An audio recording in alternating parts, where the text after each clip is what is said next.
Peacock Room. He weighed the weapon in his gloved hand, the heft of it reassuring. A proper gun, a man's gun, no questions, he'd been told by the guy in the South London pub. You don't want to know where it came from. He could guess, though.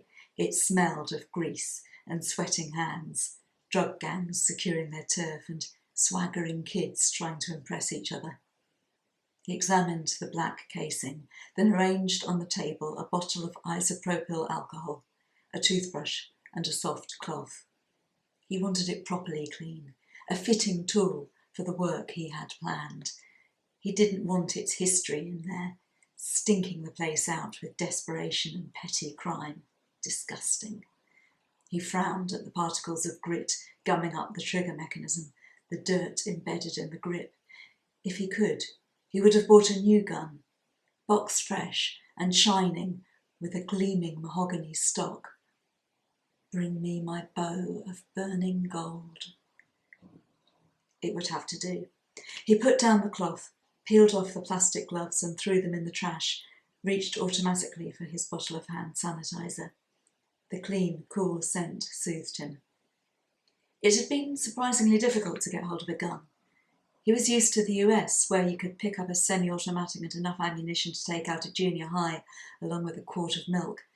Guns were harder to come by in England, but not impossible if you had cash and connections and knew your way around the dark web. He needed to practice. 8 rounds in the magazine, and he didn't know if he'd have time to reload. They all had to count. His face relaxed into a smile as he ran through the targets. Who to take out first? There'd be so much choice. Personal or political? He could pick them off, one by one. Would she be there? She had to be. She'd be first. Like the feminists said, the personal is political. Well, she'd asked for it. His jaw tightened, remembering her face as she refused him. She'd had the gall to say no, after everything she'd done. She should be happy he'd even considered her. He picked up the gun. He loaded the pistol and stashed it in his inside jacket pocket. He hated to think where it had been kept before. Stuffed down a pair of sweatpants, probably, nestling against pimpled buttocks. Then he took a walk along the seashore to the clump of scrub and bushes where he'd set up his targets. No one came down this end of the beach except a few lonely fishermen when the tide was high. He arranged the cardboard figures with painted faces. He'd taken more time on them than perhaps was necessary, considering what he was about to do. He stood with his back to the trees, lifted the pistol and lined up the sights. He squeezed, firm but gentle like he'd been taught.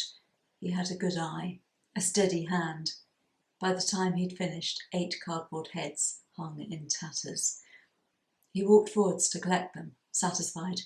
At the top of the shingle shelf, he saw what he first thought was a body, prone on the beach. Shit, he broke into a run. Had he hit someone?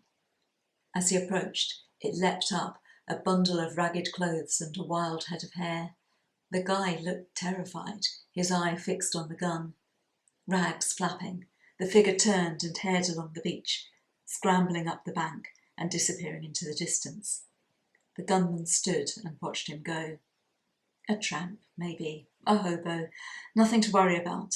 He gathered up the cardboard figures and carried them back to the caravan.